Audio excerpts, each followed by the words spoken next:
Chers élèves, bonjour.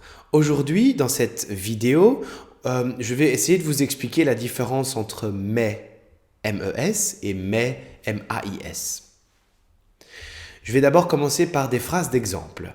Voici la première phrase, c'est délicieux, mais c'est cher. Ici, on écrit mais, M-A-I-S. Deuxième phrase d'exemple, mes amis vont passer me chercher. Ici, on écrit M-E-S. Troisième phrase d'exemple, mon chat est gros mais agile. Ici, on écrit M-A-I-S. Et quatrième phrase d'exemple, j'ai perdu mes lunettes, M-E-S. Alors, voici un tableau avec, dans la colonne de gauche, les extraits des phrases avec M-E-S et dans la colonne de droite, les parties de phrases avec M-A-I-S. Il y a une technique pour faire la différence entre mais et mais.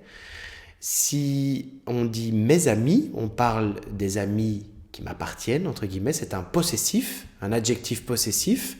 On pourrait dire les miens ou les miennes pour mes lunettes. Et si on change de personne, on pourrait dire tes amis ou tes lunettes.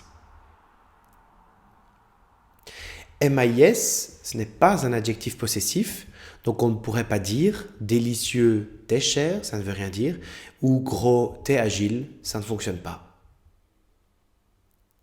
Donc mais est une conjonction de coordination. Voici la traduction en néerlandais et en anglais. Et la théorie est la suivante. Quand on peut remplacer mais par t'es, on écrit MES, c'est l'adjectif possessif. Et quand on ne peut pas le remplacer par t'es, si on le remplace dans la phrase et que ça ne marche pas, on écrit MAIS.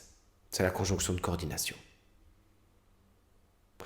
Voilà, j'espère que maintenant vous ne ferez plus cette erreur, que vous savez faire la différence entre mais, MES et mais, MAIS. Je vais vous demander maintenant de faire des exercices afin de bien mémoriser toute la théorie et d'apprendre à l'utiliser dans des phrases. Je vous souhaite un bon travail.